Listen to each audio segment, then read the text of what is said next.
춥지만 뜨거운 곳, 북극에 대해 알아볼까요? 2020년 북극 해빙의 면적이 역대 최저치를 기록했습니다. 위성 관측이 시작된 지난 1979년 이래 가장 낮은 기록이라고 하는데요.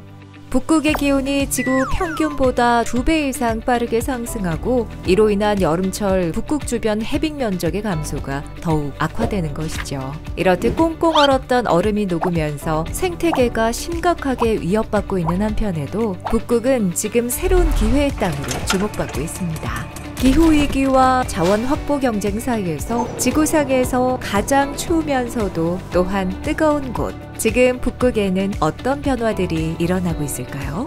북극권은 지구 면적의 약 6%를, 북극해는 전 세계 해양의 약 3%를 차지합니다. 지구 온난화에 따라 1900년 이후 북극의 평균 기온은 지속적으로 상승 중이며 2000년대 들어 북극 면적이 급격히 감소하고 있습니다. 15년 뒤에는 북극 바다에서 더는 얼음을 볼 수 없을 것이라는 전망도 나옵니다. 영국 남극자연환경연구소 등 국제공동연구팀은 북극 바다얼음의 소멸 시기를 기존의 2050년에서 2035년 9월로 크게 앞당겨 예측했습니다. 이렇듯 급격한 북극의 변화는 생태계 파괴, 해수면 상승 등 환경 문제를 일으키는 한편 북극 항로 개척, 자원 및 인프라 개발을 통한 새로운 경제적 기회를 제공하고 있습니다. 북극의 해빙으로 열릴 새로운 북극 항로를 이용하면 부산항에서 로테르담까지 지금보다 열흘이나 빨리 운항할 수 있습니다. 기존의 수에즈 운하를 통과하는 항로보다 약 7,000km나 단축됩니다. 특히 최근 초대형 컨테이너선의 좌초로 수에즈 운하 통행이 중단된 일이 있었는데요. 이번 사고를 계기로 다방면의 해상로를 검토할 필요성이 대두되면서 대체 항로로서 북극 항로에 대한 관심의 목소리가 높아지고 있습니다.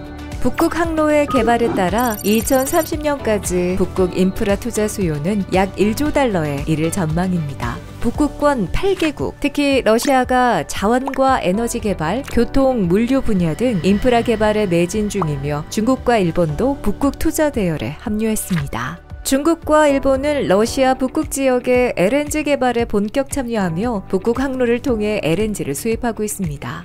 북극은 금광에 버금가는 에너지 광물 자원의 보고로 알려졌는데요. 매장된 석유는 전 세계 매장량의 13%, 천연가스는 30%에 달하는 것으로 추정됩니다. 에너지 자원뿐만 아니라 니켈, 철광석, 구리, 우라늄, 다이아몬드까지 북극의 풍부한 지하 광물 자원을 확보하기 위해 세계 각국이 치열한 경쟁을 벌이는 이른바 콜드러시가 일어나고 있는데요. 북극 항로 운항에는 짧은 여름을 제외하고는 쇠빙선이 필수적이므로 콜드러시에서의 관건은 쇠빙선의 보유 여부가 되겠죠. 2018년 기준 전 세계 활동 중인 주요 쇠빙선은 90척 이상으로 러시아, 미국, 캐나다 등 북극권 국가들을 중심으로 운영돼 왔습니다. 그러나 러시아의 북극해 천연가스 개발 사업의 본격 추진에 따라 비북극권이지만 세계 최고의 쇠빙 LNG선 건조 역량을 보유한 국내 조선업에도 청신호가 켜졌는데요. 대우조선해양은 쇠빙 LNG 운반선을 총 21척 수주에 성공했으며 삼성중공업과 현대중공업은 즈베지다 조선소와 합작기업을 설립하여 공동 선박 건조 사업을 진행 중입니다. 특히 삼성중공업과 즈베지다는 쇠빙 LNG선 총 15척의 공동 건조 계약 체결을 앞두고 있습니다. 한편 세계 각국은 북극 정책을 논의하기 위해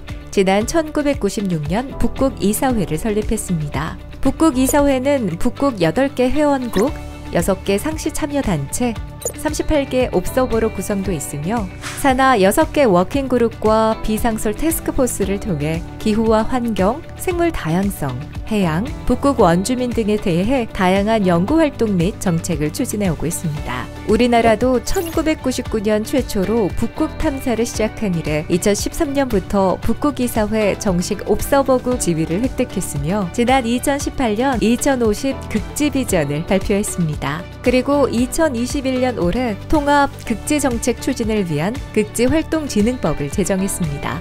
미국, 러시아, 캐나다, 노르웨이뿐 아니라 일본, 중국 등 세계 주요 국가들 역시 북극 정책을 적극 내세우고 있습니다. 생태계 위기와 자원 개발이라는 양면적 상황에 놓인 곳, 북극의 미래 가치를 함께 지켜나가기 위해서 갈등과 경쟁보다는 세계적인 이해와 협력이 필요한 시점입니다. 재미있는 바다 이야기 한국해양수산개발원이었습니다.